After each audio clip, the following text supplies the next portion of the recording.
a todos, a todas nuestros compatriotas también de la Patria Grande. Nos están acompañando de distintos países latinoamericanos, de distintas provincias argentinas. Yo soy Pablo Navarro, secretario general de la Universidad de Morón. Queremos dar esta cálida bienvenida en nombre de la Universidad de Morón, de su consejo directivo, del señor rector, y de la diócesis de Morón, de nuestro obispo, el padre Jorge Vázquez, también. Así que hoy, nos convoca una última conferencia de esta propuesta que ya venimos haciendo desde el año pasado, y contarle un poco, Everton, la historia de esta diplomatura, aprovechando también, porque creo que no tuvimos este espacio durante todas estas charlas abiertas de los días sábados. Esta diplomatura viene con una historia que arrancó el año pasado, con una primera propuesta que hicimos junto con la diócesis de Morón, y a partir de ahí hicimos una primera experiencia de un proyecto que tenía que ver con estudiar, analizar la palabra de Francisco a través de la encíclica Laudato Si. Y este año, bueno, fuimos un poco más. Este año nos propusimos no solo llevar a cabo la propuesta de la diplomatura en el marco también de la exhortación de Querida Amazonia, sino también proponer estas charlas abiertas que vienen sábado a sábado, proponiéndole a todo el público, a todos aquellos que quieran seguir escuchando las distintas voces que venimos estudiando, analizando la palabra de Francisco, sus acciones, sus líneas de orientación y de acción, como nos gusta en ese capítulo 5 de la Laudato contar. Y bueno, y también contarle a usted que quienes están hoy de alguna manera concurriendo a este espacio de charla el día sábado, también lo están haciendo los alumnos, ¿sí?, de la diplomatura, que todos los martes y jueves van encontrando distintos docentes y donde también les proponemos el análisis de la palabra de Francisco. Hoy es nuestra última conferencia. Hoy la verdad es que nos llena de mucho honor que nos esté acompañando en esta mañana de sábado, desde nuestro querido país hermano de Brasil. Y la verdad es que queríamos también llevar la palabra a todos nuestros participantes con la inmensa gratitud de habernos acompañado durante este año 2020, un año difícil, sí, pero qué mejor que transitarlo con la esperanza, con la propuesta que no solo le hace a nuestro pueblo, a nuestra patria grande, Francisco, sino también a toda la humanidad. Así que creo que este año, un año complejo para la humanidad, esto ha sido un espacio de esperanza porque creemos que tenemos todavía mucho por hacer y como dice Francisco, quizá la crisis de autoridad mundial hoy está en vilo, ¿sí? Y esto también propone generar con esta última encíclica de Fratelli Tutti, el volver a encontrarnos, ¿no? La amabilidad, estas cuestiones que creemos nosotros que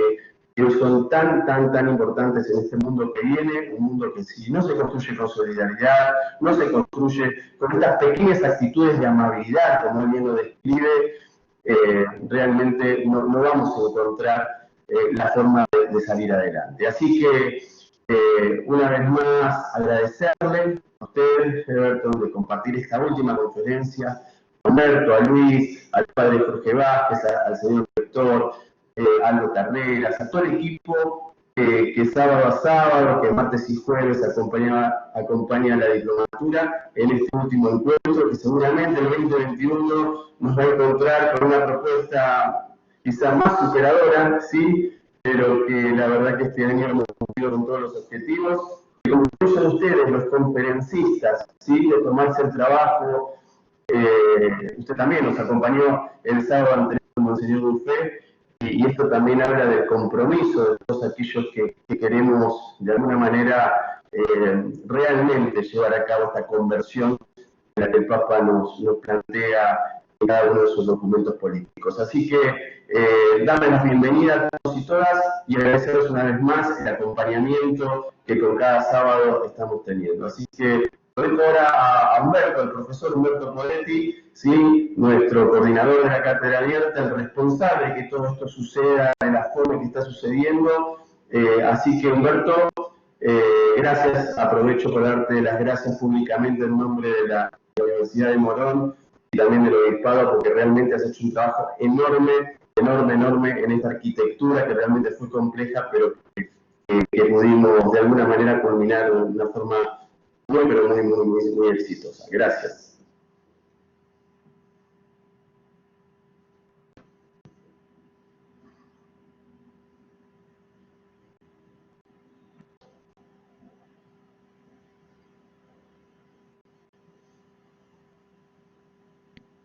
Gracias, Everton. Tenía el micrófono cerrado. Es una alegría y un gusto presentar a Everton Vieira Vargas, diplomático brasileño y pensador latinoamericano. Nació en 1955 en Sant'Angelo, Brasil. Cabe recordar que Sant'Angelo fue fundada en 1706 como Santo Ángel Guardián de las Misiones por el misionero jesuita Diego Hase, y fue las tantas comunidades guaranítico-jesuíticas que florecieron en la provincia que integraban en ese momento buena parte de Brasil, Argentina, Paraguay y Uruguay. Everton Vieira Vargas es abogado, es magíster en Relaciones Internacionales por la Universidad de Boston y doctor en Sociología por la Universidad de Brasilia. Es egresado del Instituto Río Branco de Itamaraty y diplomático de carrera desde 1977. Fue profesor de lenguaje diplomático en dicho Instituto Río Branco. Fue embajador de Brasil en Alemania, en Argentina y en la Unión Europea. Fue negociador jefe de Brasil para temas de medio ambiente y cambio climático y subsecretario general para temas políticos de Itamaraty. Esto incluye los organismos internacionales y relaciones con Europa, los BRICS y Estados Unidos. Y es autor de El legado del discurso, Brasilidad e hispanidad en el pensamiento social brasileño y latinoamericano, que editó Biblos en Buenos Aires en 2015. Everton, te doy la palabra. Muchas gracias, mi querido Humberto. Es un honor de estar acá para hablar con los profesores, alumnos, invitados de la Universidad de Morón. Quiero también saludar a Monseñor Jorge Vázquez, obispo titular de Morón, al doctor Héctor Norberto Portolema, rector de la Universidad de Morón, Pablo Navarro, secretario general, y decirles que para mí es siempre un honor y un gusto muy grande de poder mantener mis contactos con la Argentina. Yo siempre tengo conmigo las mejores memorias de los 3 años poco que estuve ahí como embajador y que fueron muy estimulantes tanto desde el punto de vista personal cuanto desde el punto de vista profesional. Yo voy a darles una breve introducción de lo que voy a hacer. Yo, a raíz del centro de la diplomatura, que es la encíclica Laudato Si, yo decidí hablar un poco de la Amazonía. Es un tema que está ahí muy en voga, como decimos acá en el Brasil, y que el año pasado tuvo, como ustedes se acuerdan, de un sínodo especial, ¿no? Presidido convocado por el Papa, presidido por él, y que resultó en una serie de decisiones, y después, en febrero de este año, el Papa publicó una exhortación apostólica llamada Querida Amazonía. Voy a darles una breve breve noción de lo que es un poco la Amazonía. Y enseguida voy a tratar de algunos temas específicos, procurando relacionarlos incluso tanto con lo que dice la encíclica cuanto lo que dice Querida Amazonía, la exhortación apostólica. Y al final darles un poco una visión, digamos así, práctica de lo que serían las políticas públicas para enfrentar desafíos en Amazonía. Antes que Brasil fuera lo que es, la Amazonía atrajo el imaginario y los intereses de la gente. Desde las grandes navegaciones en el siglo XVI, las grandes potencias de la época se han comprometido a ampliar sus imperios y a adquirir el poder, buscando colocar su bandera en ese territorio, al mismo tiempo misterioso y aparentemente inexpugnable. Sin embargo, había razones de fe igualmente implicadas en esta acción política. Sergio Buarque de Holanda, uno de los grandes intérpretes de Brasil, afirma que aún en la Edad Media, los teólogos consideraban el paraíso más que un mundo perdido, intangible e inmaterial. Sería así un espacio escondido, tal vez accesible, creencia reforzada por los informes de viaje de navegantes, exploradores y pobladores del hemisferio occidental. En la Amazonía, la naturaleza en su esplendor generaba interrogación, fascinación y deseo de conquista, al mismo tiempo que despertaba interrogantes, leyendas y seducciones. Esto está dicho en uno de los mejores libros de Sergio Buarque de Holanda, que es A la busca del paraíso, y que es un libro que fue su tesis doctoral en la Universidad de San Pablo. En 1616, portugueses y brasileños llegaron al delta del río Amazonas, interrumpiendo los intentos ingleses y holandeses de asentarse en la región en décadas anteriores. En esa iniciativa contaron con el apoyo del sacerdote franciscano Fray Antonio de Merciana y de sus compañeros que movilizaron a los indios para luchar junto con los militares portugueses en la lucha contra los ingleses y holandeses que estaban allí. Desde la consolidación del núcleo de Santa María de Belén, comenzaron la penetración hacia el interior, transponiendo la línea imaginaria de Tordesillas, establecida por la bula interchetera del Papa Alejandro VI en 1453, por la cual se delimitaron las tierras del mundo entre portugueses y españoles. El cruce de la supuesta frontera inició un proceso de ocupación territorial hasta las fronteras actuales con Colombia, Perú y Bolivia. Esta verdadera epopeya ha dado forma a la fisionomía geográfica de Brasil. En ella se asociaron, por un lado, los representantes del Estado y, por otro, las órdenes religiosas que llevaban consigo la misión catequética y la idea occidental de organización social, en forma de aldeas de los pueblos originarios, origen más tarde de varias ciudades contemporáneas. En 1657, el establecimiento de la misión de los jesuitas en el Río Negro marca el comienzo efectivo de una empresa conjunta entre los portugueses y las órdenes religiosas que se asentaron en la región. Los jesuitas en particular tuvieron un papel estratégico en la conquista y colonización de la Amazonía, ayudando a definir sus rumbos y objetivos.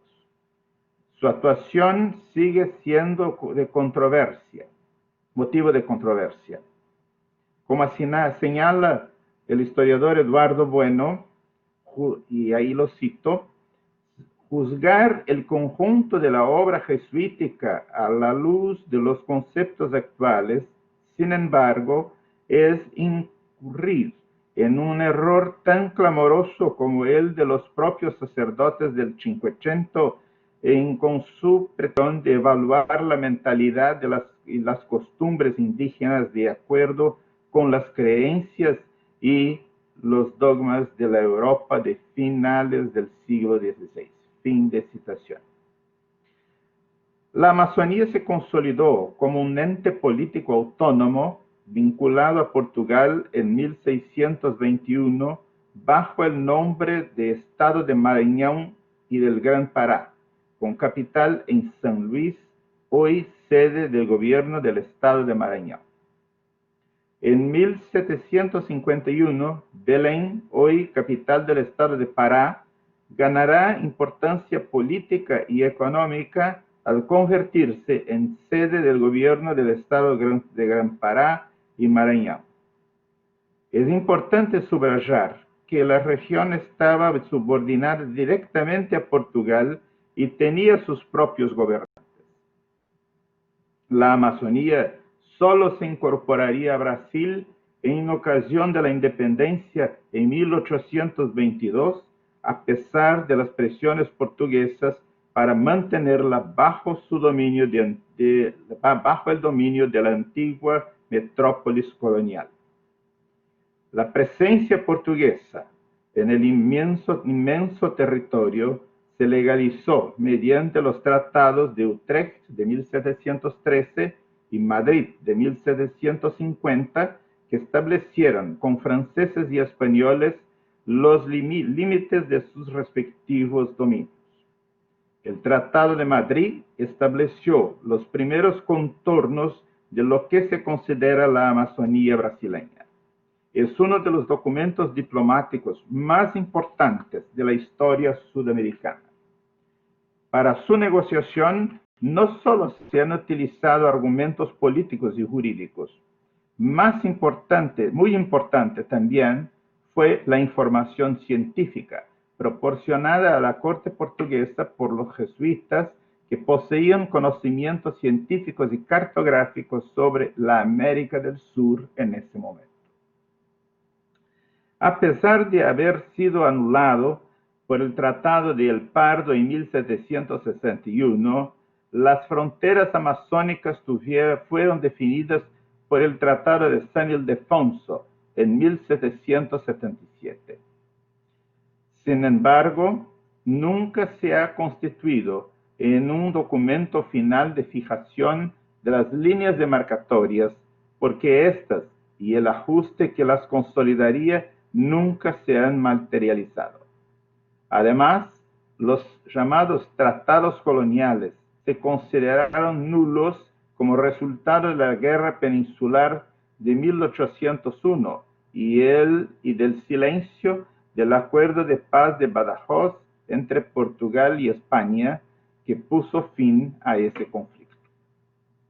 La fijación definitiva de la frontera en la región amazónica se dio objeto de intensas negociaciones con los países vecinos en la segunda mitad del siglo XIX y se consolidaría a principios del siglo XX.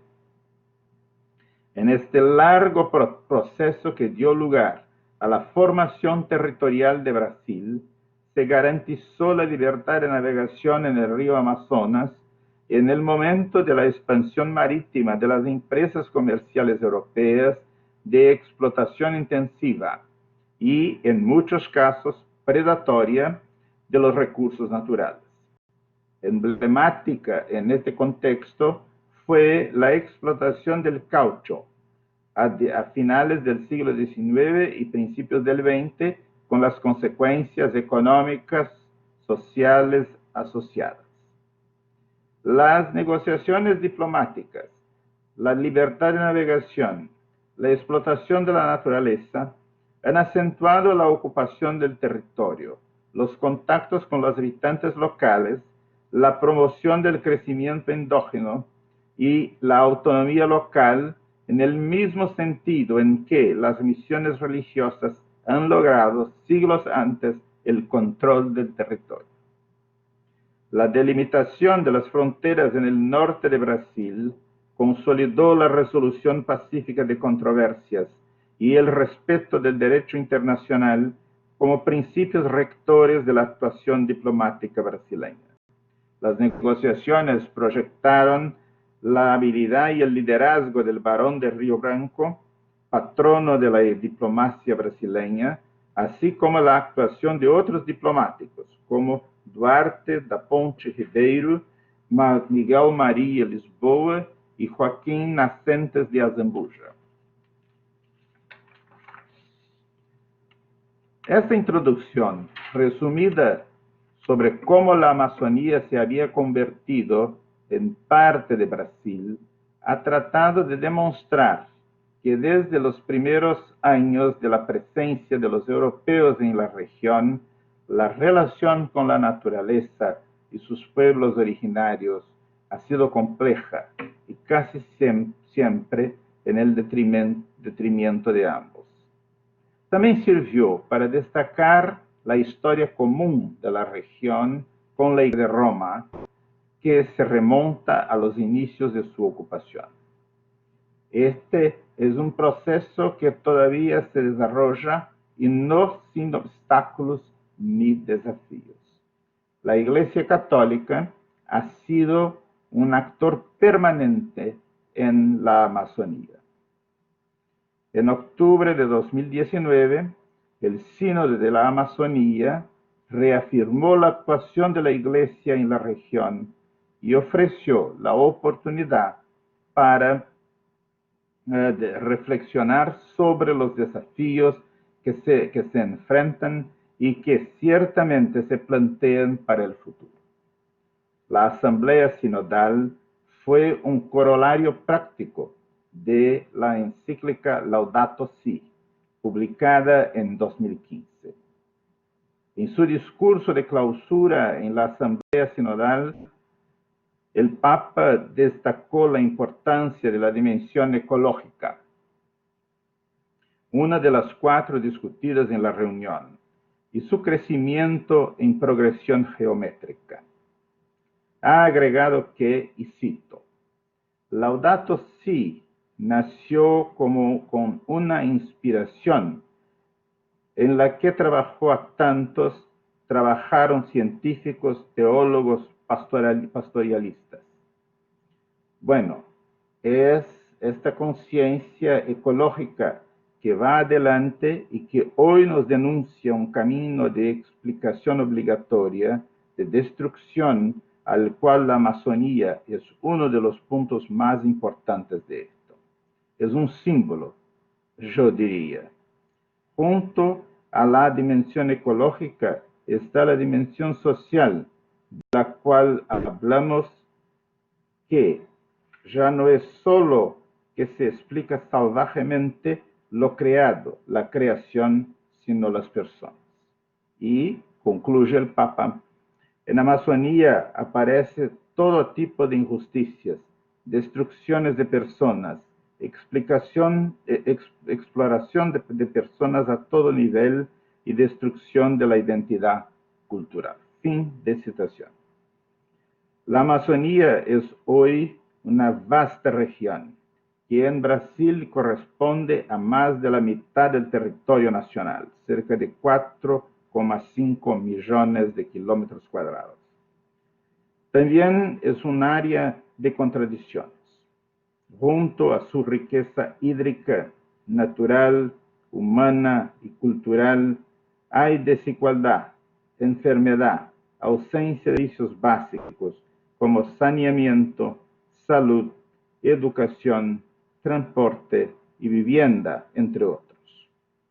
Esas contradicciones se ven acentuadas por la fragilidad de las instituciones, por la ocupación ilegal de tierras, una de las causas más inmediatas de crímenes como la deforestación y las quemadas. La pandemia del coronavirus ha puesto en relieve esta desigualdad con hospitales atestados, la falta de camas y cementerios sobrecargados. Los efectos perjudiciales de la explotación depredadora de la naturaleza han aumentado y han provocado intensos debates sobre el papel de la sociedad, a pesar del avance de la legislación y el fortalecimiento de las instituciones y el imperativo de repensar los patrones de producción y consumo. En su encíclica Laudato Si, el Santo Padre nos advierte, y cito: hoy debemos rechazar con fuerza que el hecho de ser creados a imagen de Dios y del mandato de dominar la tierra se deduzca un dominio absoluto sobre las demás criaturas. Es importante leer los textos bíblicos en su contexto, con una hermenéutica adecuada, y recordar que nos invitan a labrar y cuidar el jardín del mundo. Fin de citación. En los últimos 30 años, la ciencia ha hecho notables progresos en la recolección de pruebas sobre los efectos globales de las acciones humanas y sus impactos sobre la naturaleza. La aceleración de la evolución del conocimiento sirvió de plataforma para lanzar cambios en el comportamiento humano en favor del desarrollo sostenible. Hay un ingrediente ético importante que, utilizando el pensamiento de Isaiah Berlin, demanda y cito, examen sistemático de las relaciones entre los seres humanos, de las concepciones, de los intereses e ideales que dan lugar a la forma humana de tratar a los demás y de los sistemas de valor en los que se basan dichos objetivos de vida. Si tenemos la pretensión de entender el mundo a menudo violento en el que vivimos, los objetivos y motivos que guían la acción humana deben ser observados a la luz de todo lo que sabemos y entendemos. Sus raíces y su crecimiento, su esencia y sobre todo su validez deben examinarse críticamente con cualquier recurso intelectual que tengamos. Fin de citación. La sostenibilidad es el resultado de una configuración moderna del mundo, cuyo requisito es la innovación en el pensamiento y la técnica. Está asociada al medio, está influenciada por las clases sociales y se pone en práctica como resultado de la actividad y la experiencia de los diferentes sectores de la sociedad. Presupone una comprensión del mundo por el reconocimiento de sus diferencias. Para su materialización, la sostenibilidad debe convertirse en un valor compartido por la sociedad. Las implicaciones reales o potenciales del hecho social están provistas por la interacción entre el conocimiento científico y la decisión política. Estas implicaciones son el supuesto para que el establecimiento de reglas y normas que disciplinan el comportamiento como una forma de tipificar los valores que deben protegerse. La perspectiva del aumento de la temperatura media del planeta como resultado del incremento de la concentración de gases de efecto invernadero en la atmósfera es una amenaza real para la Amazonía. Los científicos consideran que la reducción de las lluvias provocada por la deforestación, la sequía y las quemadas puede enrarecer la vegetación como resultado de un ciclo de retracción que podría transformar el ecosistema de la región en algo así como una gran sabana. Algunos expertos, como Carlos Nobre y Tom Lovejoy, ya han publicado alertas sobre una pérdida de 20 al 25% del bosque podría llegar a un punto crítico irreversible en el proceso de savanización. La protección de los pueblos indígenas desafía el proceso de ocupación de la región desde sus comienzos. Esta protección ganó impulso en los años 1990 y 2000, con la demarcación más acelerada de las tierras ocupadas por ellos. En parte, esto fue posible gracias a la cooperación establecida entre Brasil y los países integrantes del G7 y el Banco Mundial, en el marco del Programa Brasileño de Protección de los Bosques Tropicales, conocido acá en Brasil como PPG7. El programa, cerrado en 2009, permitió delimitar 44 millones de hectáreas de tierras indígenas.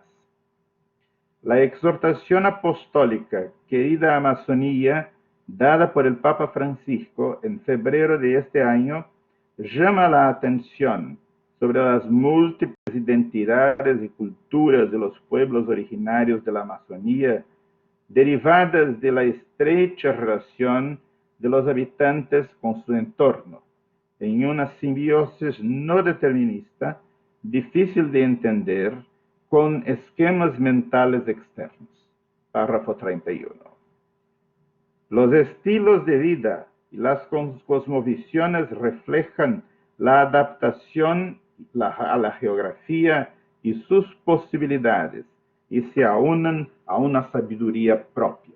Párrafo 32. La Constitución brasileña, aprobada en 1988, reconoció los derechos civiles de los indígenas, que hasta entonces habían sido tutelados por el Estado, así como los derechos a la diferencia sociocultural, el derecho a las tierras que ocupan, asegurándoles que son inalienables e inaccesibles, y los derechos sobre ellas son indescriptibles. Además de reconocer la posesión permanente, la Constitución admite que deben,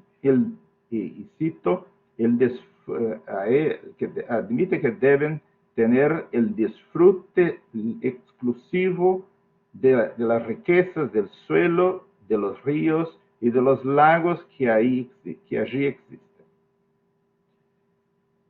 La cuestión indígena fue muy debatida en la Asamblea Constituyente. Ese debate no fue solo en sentido progresista.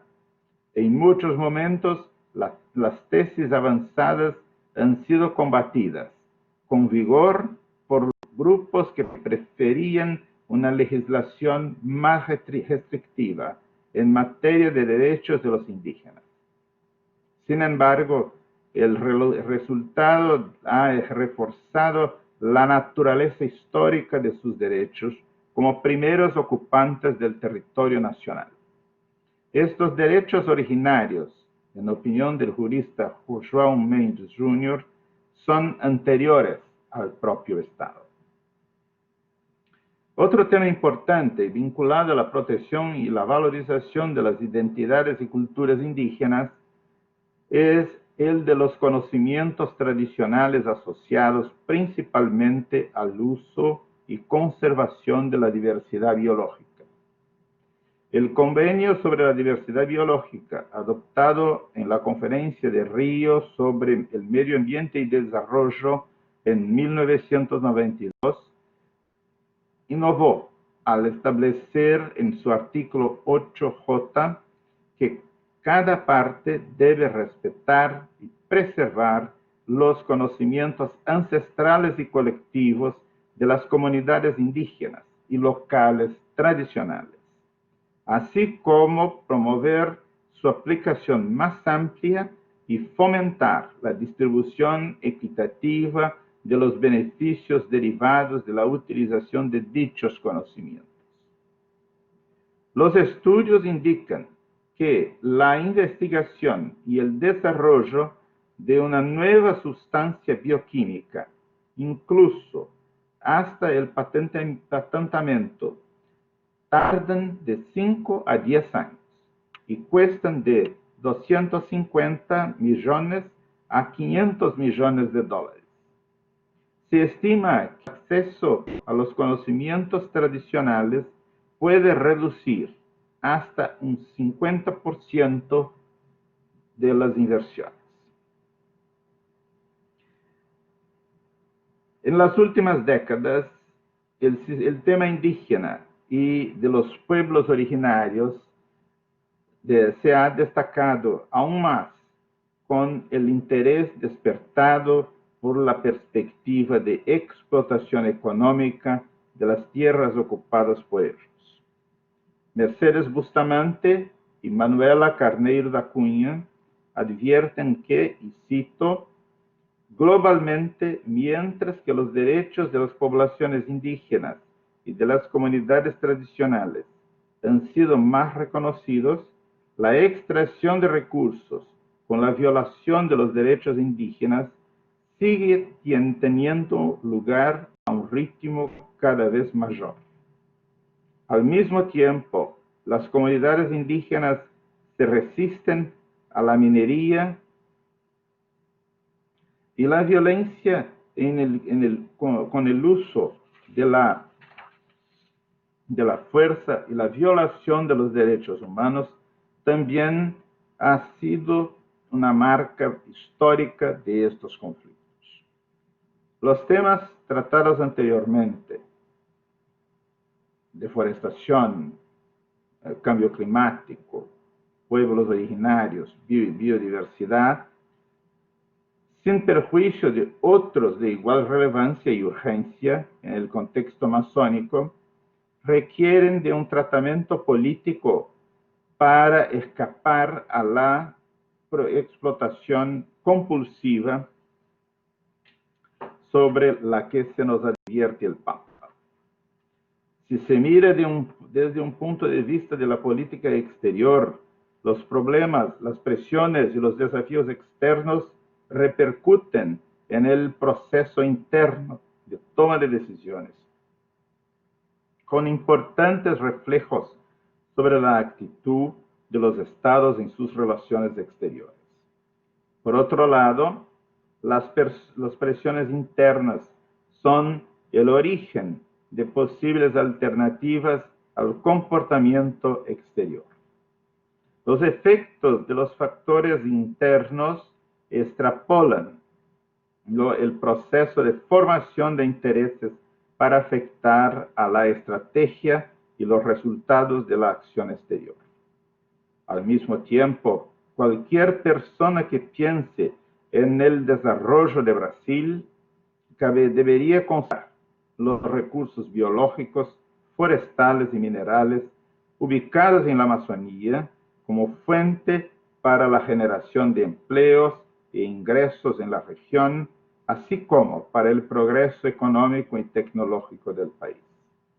El uso de estos recursos debe estar balizado por códigos de conducta que promuevan la sostenibilidad a la luz de las complejas relaciones entre actividades humanas y su impacto en el medio ambiente.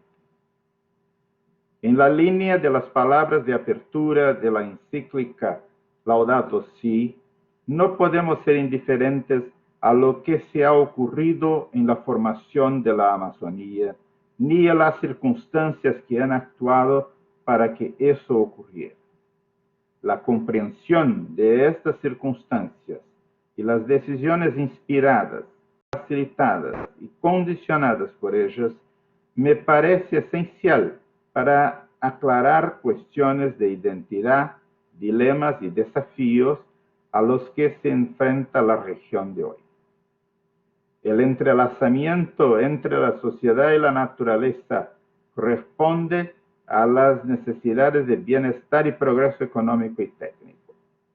Sin embargo, lleva a lo que se ha conocido como societización de las destrucciones naturales, es decir, la internalización de las amenazas sociales, económicas y políticas en el sistema de producción que tiene la sociedad industrial como paradigma.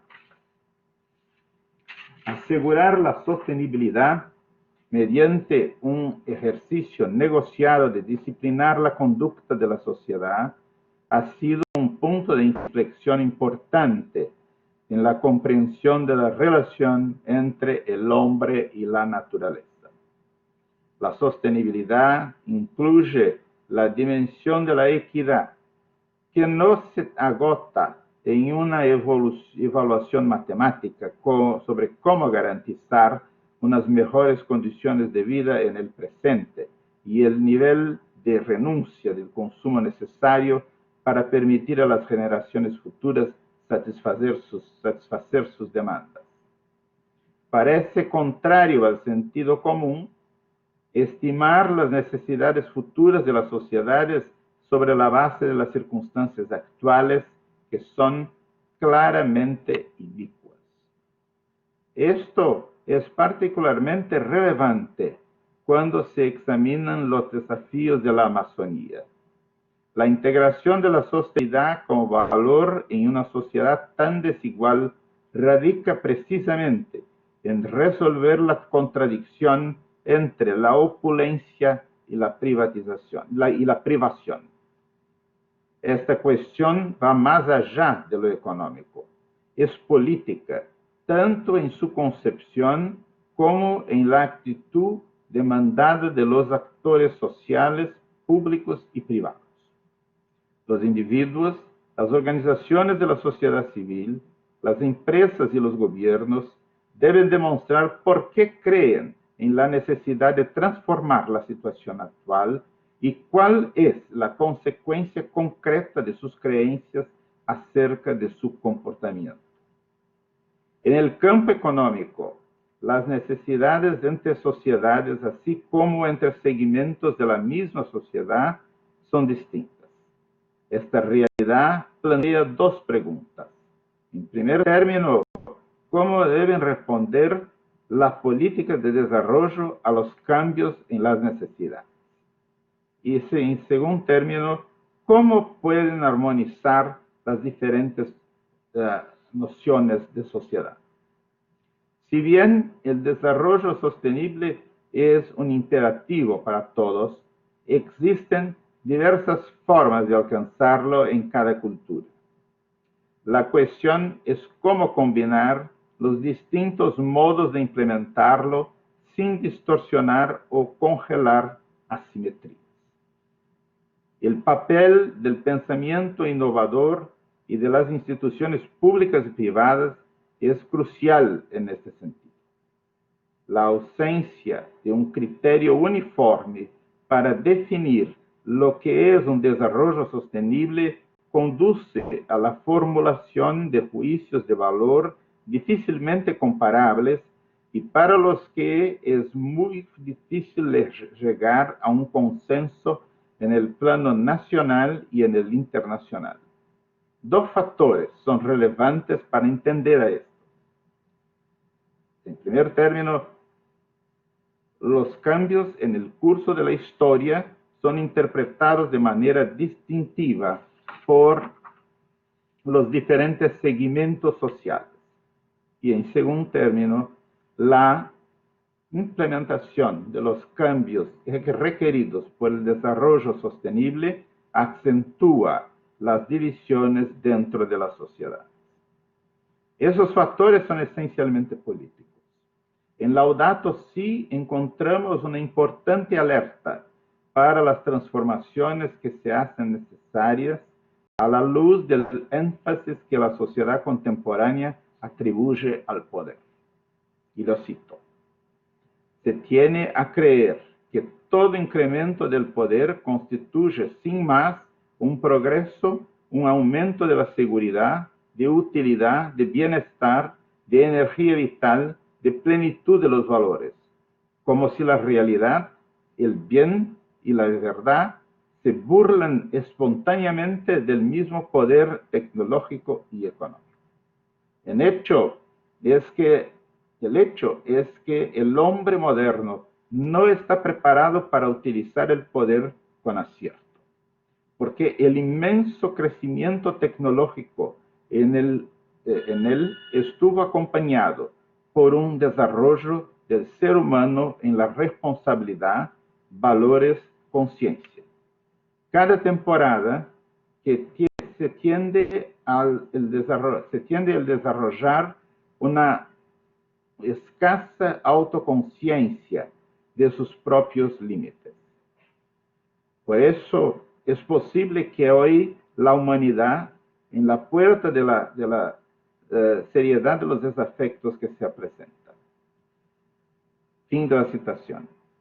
Es una advertencia penetrante para todos nosotros que nos preocupamos y trabajamos por la Amazonía. El poder no nos autoriza a desmantelar ni debe servir de justificación para ignorar el sufrimiento del otro. Nunca, como hoy, necesitamos de una voluntad política genuina por parte de los responsables de la toma de decisiones, es decir, la extensión de su compromiso en favor de la Amazonía y de su gente sin querer ventajas de ningún tipo. Se necesitan 3 premisas para dar apoyo a las políticas públicas orientadas a revertir el panorama que prevalece en la Amazonía. Número 1, cómo regular la explotación económica con los recursos disponibles para evitar el agravamiento de las distorsiones ya presentes en la estructura de la tierra amazónica. Número 2, las medidas que se adopten a corto plazo para invertir situaciones de explotación predatoria. Número 3, adoptar un enfoque integrado de la explotación sostenible de los recursos naturales, teniendo en cuenta las múltiples realidades sociales, económicas y ecológicas de la región. Las políticas públicas para valorar los bosques y la biodiversidad, para promover la sostenibilidad, deben estar orientadas a explotar sin devastar, entendiendo que el concepto de devastación es muy elástico. La devastación va más allá de la mera discusión sobre la deforestación para abarcar también la conservación de los recursos hídricos, biológicos, genéticos y del suelo. Y regular la explotación de los bosques, reforzando los programas de sostenibilidad del uso de la tierra y regularización de la tierra, tomando en este caso atención para que esta regularización no signifique una amnistía para la ocupación ilegal de tierras. Muchas gracias.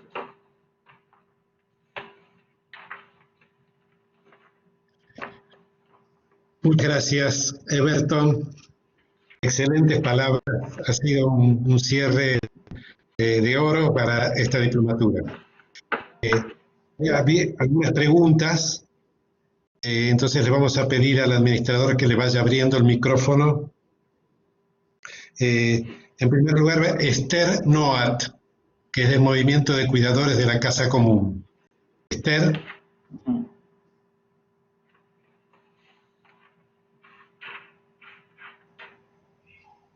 Hola, ¿me escuchan? Sí, Esther, bueno, te escucho. Buenos días, muchísimas gracias por la invitación. He venido participando los sábados y este cierre espectacular, gracias a Humberto, gracias al embajador, a la Universidad de Morón y a Pablo Navarro que está acá presente, que organizador de parte de la universidad. Bueno, nosotros en el Movimiento de Cuidadores de la Casa Común estamos inspirados en Laudato Si, el Papa, el movimiento centenario popular que nació en el 2015 a partir de la encíclica, y trabajamos mucho con nuestros jóvenes, sobre el cuidado de la casa común, sobre el cuidado de la tierra, y decidimos, nos escribió una carta, responderle, y en esta respuesta vamos generando actividades y conciencia en esto de que cuidar la casa común y cuidadores de la casa común no es un movimiento de ola verde, como suele llamarse, sino que nosotros, así como nos preocupamos por el cuidado de la casa, está integrado al cuidado de la persona, del otro, de los que más sufren, y así como nos preocupamos por la acción humana que está degradando y que está entorpeciendo nuestra naturaleza, nos debemos preocupar y escuchar también el clamor de nuestros hermanos, porque quienes más sufren esta degradación a la tierra son justamente los pobres y los jóvenes que tienen por delante más años de vida. En este caso con la Amazonía, no sé si se podría hacer una comparación con sus habitantes locales, los pueblos originarios y los pobres nuestros de la Argentina y de nuestra patria.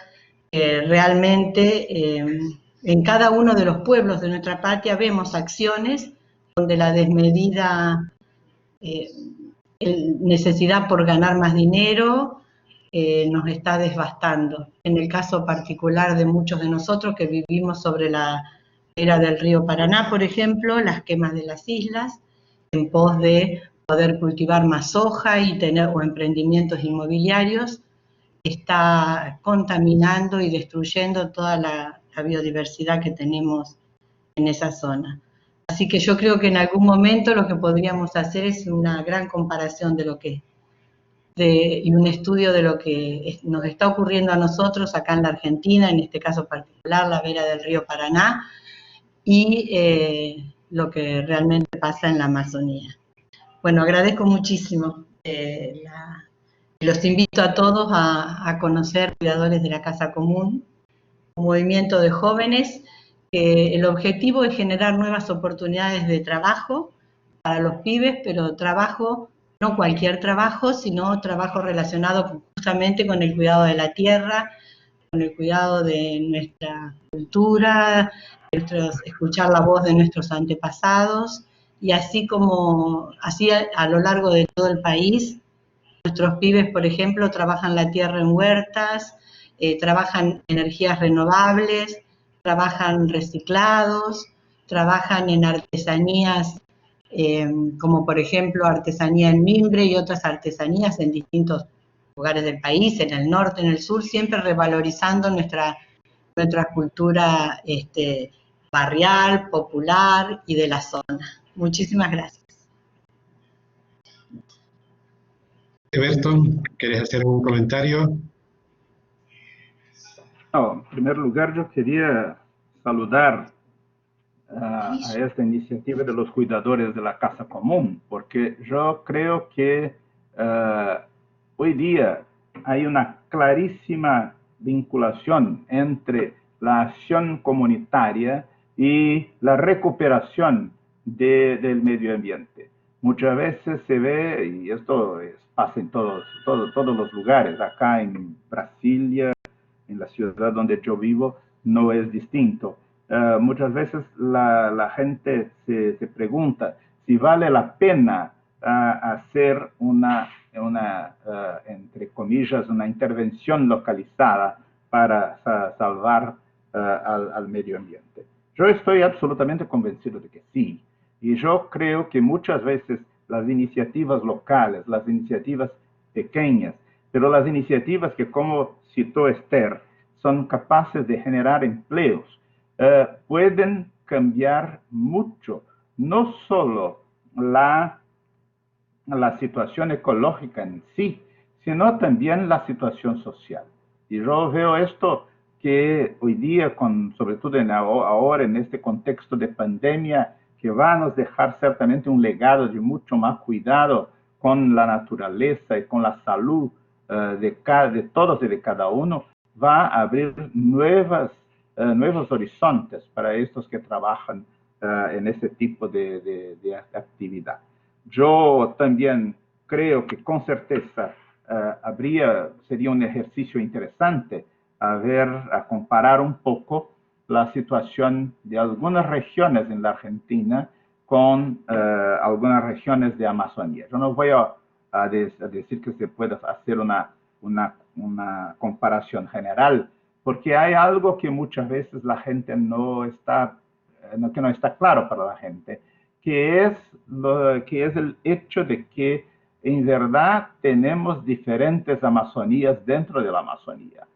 Si usted toma, por ejemplo, el extremo norte del Brasil, en el estado de Roraima, por ejemplo, el estado de Roraima no es un estado con un bosque compacto, como ocurre en otras áreas de la región. Lo mismo también un poco en Acre o en Rondônia, son más al sur. Son regiones que tienen mucha sabana, o hoy, como es el caso de Rondônia, son estados grandes productores de soja, por ejemplo. Entonces, son diferentes situaciones que se tienen que muy particularmente llevar en cuenta. Muy bien, muchas gracias. Le damos la palabra a José Luis Di Lorenzo. Les pedimos a todos, por favor, que sean breves, porque hay muchos que quieren hacer una pregunta y no tenemos tanto tiempo. Así que, José Luis, adelante, por favor.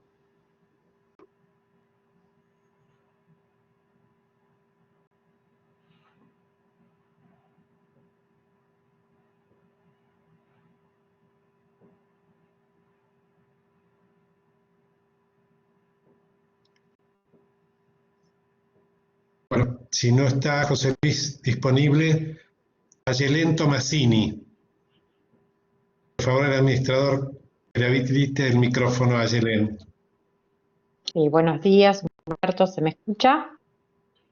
Sí, perfecto. Sí, buenos días, muchísimas gracias, es un honor poder participar en esta diplomatura, agradecerle a la universidad, a los obispos que han acompañado y al expositor que también nos ha iluminado. Particularmente me interesaba consultarles si considera que es un momento de agregar o estimular iniciativas como por ejemplo observatorios de Laudato Si, donde la sociedad civil, las distintas también comunidades indígenas y que conocen el territorio, articulando con gobiernos locales, puedan hacer un seguimiento de estos temas que tanto afectan a la biodiversidad y en este caso, por ejemplo, la Amazonía. Y que este observatorio pueda ser también un objeto o competencia de lo que sea bregar para una autoridad política mundial, donde cuidar esta biodiversidad implica también cuidar la hospitalidad de la vida en nuestro planeta. Muchas gracias. Everton. Bueno, solo una sugerencia. Si querés, se podría quizás hacer 2, 3 preguntas, porque a veces las preguntas son similares y ahí la respuesta puede ser una sola. Si prefieres procurar otra pregunta y yo respondería en conjunto. Bien, de acuerdo, seguimos ese método entonces. José Luis Di Lorenzo, ¿está ahora?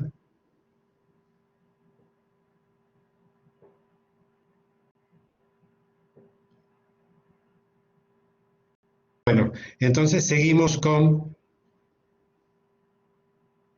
Fernando Freire, de San Rafael, Mendoza. Fernando.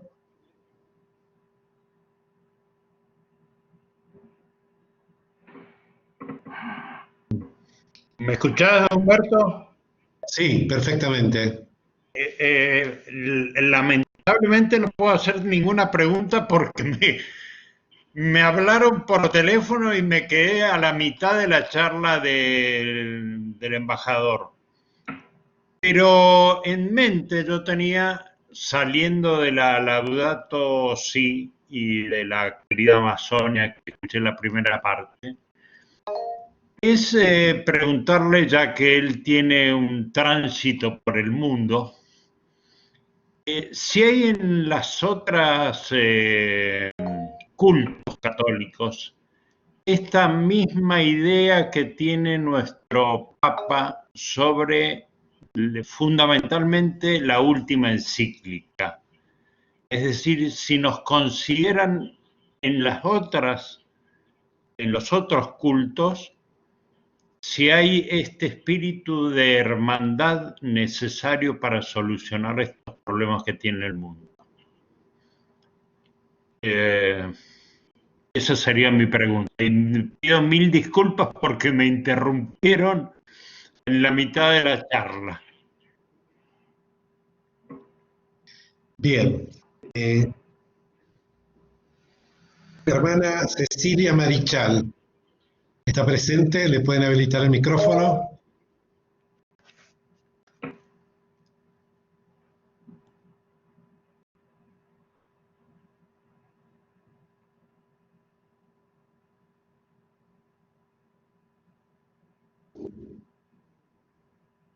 Bueno, algunos tienen dificultades, evidentemente. La profesora Claudia Vázquez.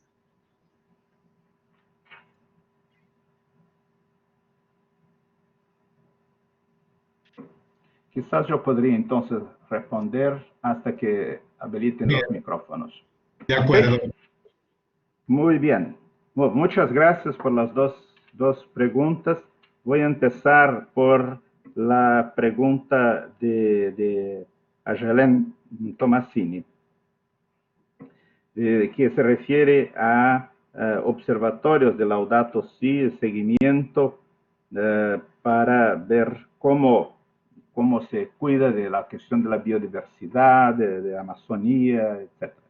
Yo creo que esta idea de laboratorio, de observatorios, de hacer un trabajo de seguimiento es siempre bienvenida. Yo creo que esto, uno de los grandes problemas que tenemos con los grandes documentos que se adoptan en diferentes foros, ¿no? En las Naciones Unidas, en sus agencias, en grandes encuentros presidenciales, es que muchas veces se hace todo un trabajo con los medios para divulgación de esos documentos, pero si vas un tiempo después a cuestionar sobre qué resultó de estos documentos, de estas charlas, de estas entrevistas que hacen, se va a ver que muy poco. Y muy poco porque no se hace un trabajo de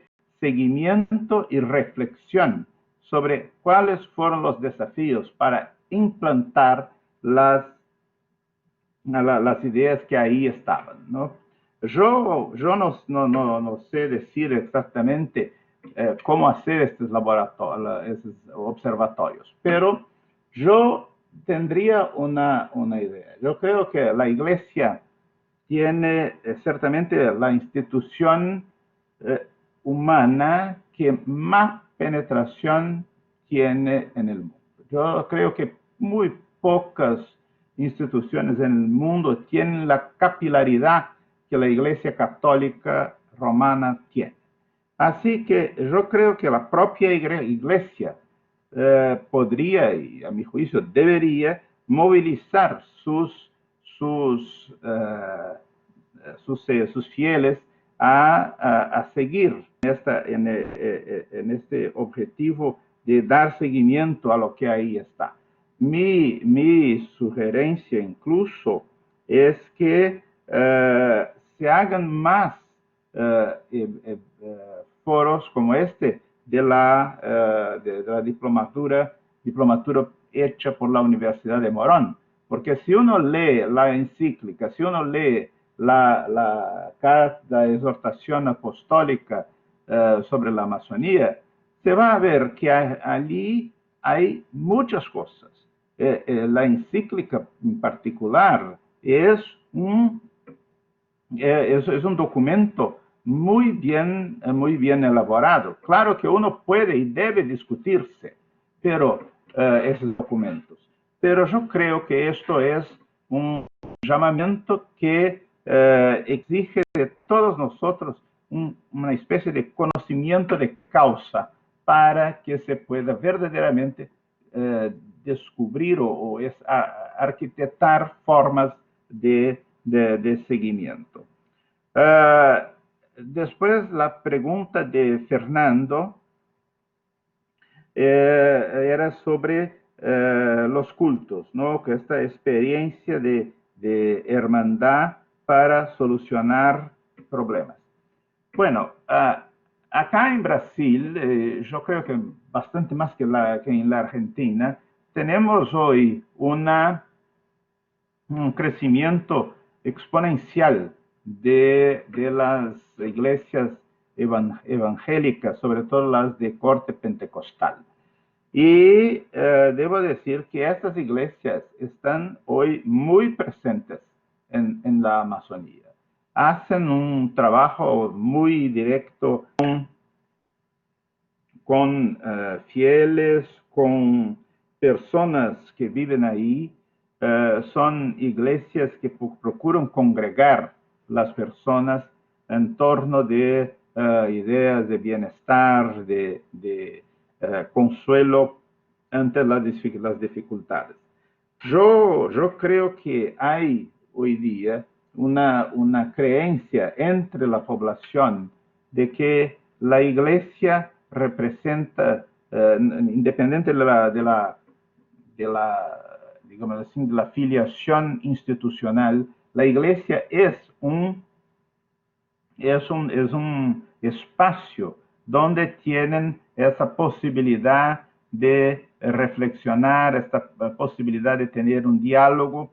Y yo creo que esto es algo que se debe profundizar. Yo soy un católico practicante y a mi juicio, yo creo que se debería movilizar aún más la posibilidad para que la gente en la Iglesia Católica pudiera hacer ejercicios de comprensión de la encíclica o de las encíclicas del Papa y al mismo tiempo buscar diseñar acciones, proyectos de acciones concretas, sobre todo junto a las poblaciones más necesitadas.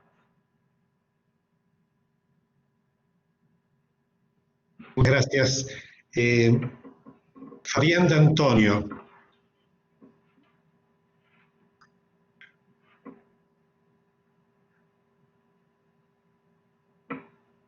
Fabián, ¿estás? Aquí estoy. Adelante. Bien. Bueno, muchas gracias. Un placer realmente esta conferencia del profesor. Yo vengo viendo un poco las conferencias anteriores, un hilo conductor en esto, ¿no? Como bien dice el profesor, sobre el tema de la Laudato Si y la Amazonia. Yo quería consultarle con esto que es tan importante y tan preocupante, esto de los incendios y esto de la deforestación un poco adrede, ¿no? Que se hace de estas empresas y estas organizaciones. De parte de los gobiernos, ¿qué medidas están tomando a este respecto, profesor? Bien. Hay una pregunta parecida que hace la hermana Cecilia Marichal, que está sin micrófono y la han enviado al chat, así que yo la voy a leer. Lo que pregunta ella es si desde el gobierno brasileño hay alguna voz o idea acerca de que la Amazonia es un bien común de toda la humanidad. Si hay alguna apertura o disponibilidad a asumir responsabilidad sobre la Amazonia en respeto y administración como un bien común. Ok. Yo voy a empezar respondiendo la cuestión de Cecilia y enseguida voy para la pregunta de Fabián porque yo creo que las dos son complementarias. Mira, Amazonía como bien común de la humanidad es una propuesta muy difícil. Es muy difícil porque hay que considerar que la Amazonía es un territorio. Y como territorio está bajo la soberanía de un Estado. Y no hay un caso de un Estado en el mundo que haya abierto o renunciado a su soberanía sobre un territorio. Esto no significa que el gobierno de Brasil, y no hablo por este gobierno, sino por los gobiernos anteriores a que serví y que tenían una línea ideológica distinta, pero que los anteriores, así como creo que los siguientes gobiernos que vengan, que sean de otro corte ideológico, tendrán la misma percepción. En Brasil hay una preocupación nacional sobre la Amazonía. Lo que pasa en Amazonía, y ya empiezo a entrar en la pregunta de Fabián, es que nosotros nos defrontamos con un problema grave de instituciones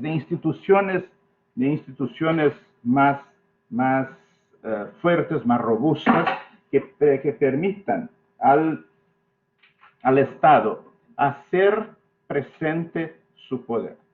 Una buena parte de la deforestación, de las quemadas que acontecen en la Amazonía, decorren de acciones ilegales. 95% de la deforestación, de los incendios, tienen origen ilegal de personas que no tienen la pose de la tierra. De ahí por qué hablé al final de la charla en la cuestión de la regularización de la pose de la tierra, que es un tema urgente, necesario, pero que debe ser hecho con el máximo cuidado para que no se acabe por dar una amnistía a los que ocupan tierras que son hoy tierras federales en Amazonía y son ocupadas ilegalmente por la gente para la extracción de madera, para la extracción mineraria o simplemente para poner ganado para producción de carne o para producción de soja o otros cereales. Yo voy a ir un poquito más aquí en la respuesta. Por ejemplo, yo hoy estoy trabajando como asesor internacional del gobierno del estado de Pará en Amazonía. El estado de Pará tiene 1,2 millones de kilómetros cuadrados.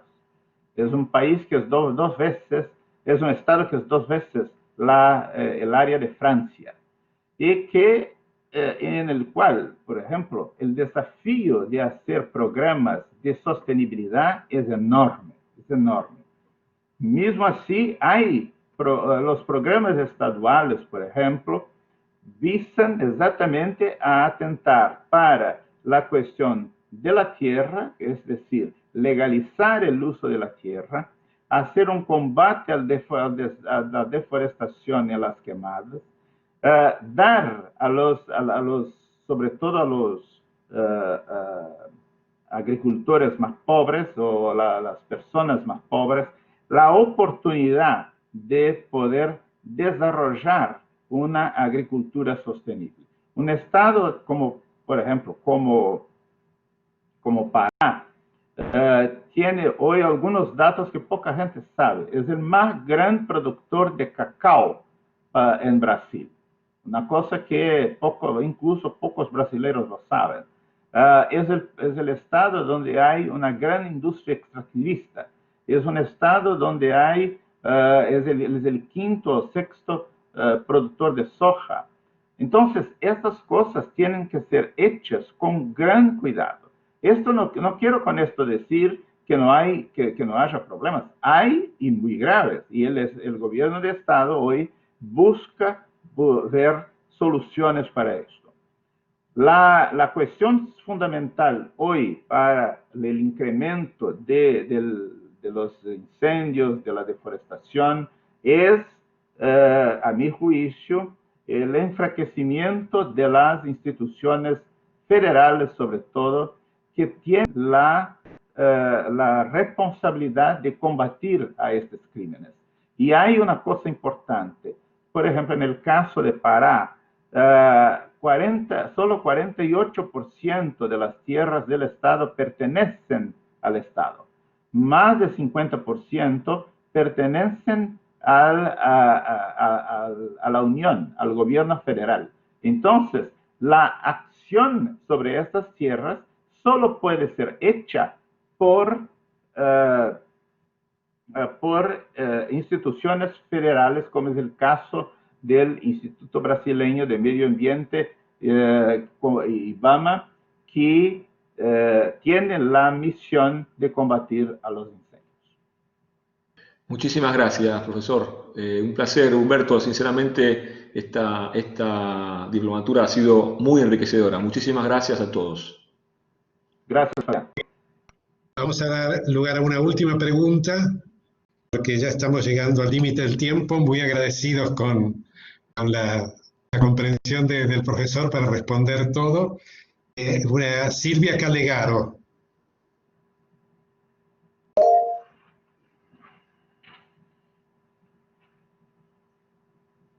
Silvia, ¿estás allí?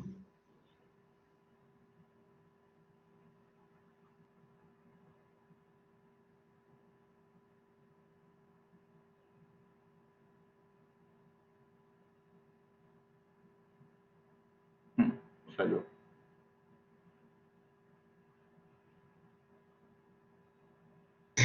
Gracias nuevamente.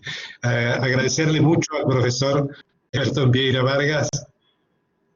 Ha sido una formidable conferencia y un cierre excelente para este diplomado. Y particularmente porque ha sido un compatriota brasileño quien nos ha dirigido la palabra, un hombre que no solo es un diplomático del pueblo hermano de Brasil, sino también un pensador latinoamericano importante, que ha hecho valiosos aportes a esto de la comunidad del pensamiento de origen brasileño, que lo llama la brasilidad, y el pensamiento de la América que habla castellano, se llama unidad, con la congruencia o la unión de la brasilidad y la hispanidad son un poco la esencia de la unidad de la patria grande. Bueno, yo quería darle entonces a Pablo la posibilidad de cerrar en nombre de la universidad esta conferencia de Everton Vieira Vargas. Bueno, gracias Humberto, la verdad que un lujo haber podido compartir esta mañana del sábado estas reflexiones con Everton. Realmente honró este cierre de conferencias de nuestra diplomatura. Realmente un honor haber compartido con todo el equipo, un equipo de trabajo muy heterogéneo, ¿sí? Académicos, compañeros de la iglesia, militantes de la iglesia, que hemos podido de alguna manera hoy culminar, ¿no? Con un proyecto que durante esta pandemia el obispo, nuestro querido Jorge Vázquez, con nuestro rector, una mañana nos convocaron para proponernos este año poder llevar adelante este proyecto. La verdad que eternamente agradecido con todos ustedes, porque la realidad es que esto no hubiera podido ser posible sin todos ustedes, sin ustedes que en definitiva son quienes representan este motor que significa esta esperanza que Francisco nos está proponiendo con cada uno de estos documentos políticos, no solo a quienes estamos cerca de su palabra, sino también que queremos nosotros al resto de la humanidad. Agradecer muy puntualmente a los movimientos sociales y comunitarios que han participado, a los sindicatos, a los vecinos, a las vecinas, a los alumnos de la universidad, a los docentes, a todo el mundo académico de la universidad que ha acompañado también esta propuesta, a nuestros hermanos de la patria chica, digo, ¿no? De nuestras provincias realmente estuvieron presentes y muy representadas, y nuestra patria grande, que supimos que han participado distintos compañeros de las distintas partes de nuestra querida Latinoamérica. Esto es una propuesta que la vamos a seguir profundizando, una propuesta que creemos que las universidades también tenemos que asumir este compromiso de poder dar un debate serio, de poder reflexionar, poder encontrar en nuestras inmensas posibilidades que tenemos estas también definiciones, que creo que van a ser definiciones para el futuro. Para un futuro que, como dice Francisco, no va a ser fácil, un futuro en donde los medios de comunicación hoy están en poder de los poderosos, en donde estas pequeñas actitudes, como dije al principio, van a hacer la diferencia, en donde la real conversión ecológica va a pasar por todos y cada uno de nosotros, y donde todo esto debemos empoderarlo para realmente avanzar hacia esa transformación que Francisco nos convoca a todos en un futuro en el que la fraternidad y la solidaridad tienen que ser el eje común de los pueblos. Agradecerles a todos realmente. Vamos a estar encontrándonos con quienes están cursando la diplomatura la semana próxima en el trabajo final, y seguir convocando a quienes no están cursando la diplomatura hacia nuestra nueva propuesta, que ya la estamos elaborando con el equipo. Y bueno, despedimos en nombre de la universidad, en nombre del Obispado de Morón, y bueno, la verdad es que estamos muy orgullosos de haber compartido este espacio.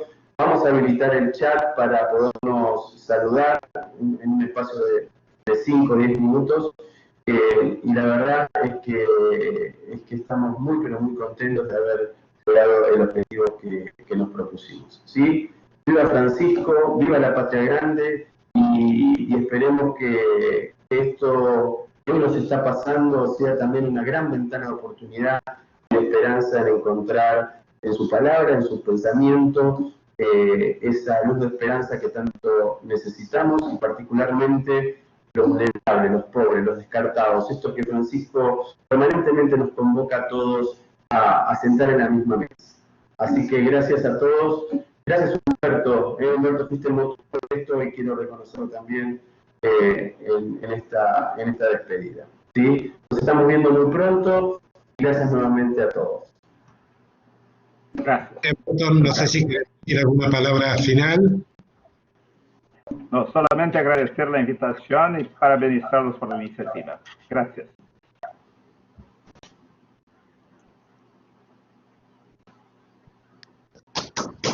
Un abrazo. Gracias. Gracias una vez más. Un abrazo, Humberto. Nos vemos. Gracias, Humberto.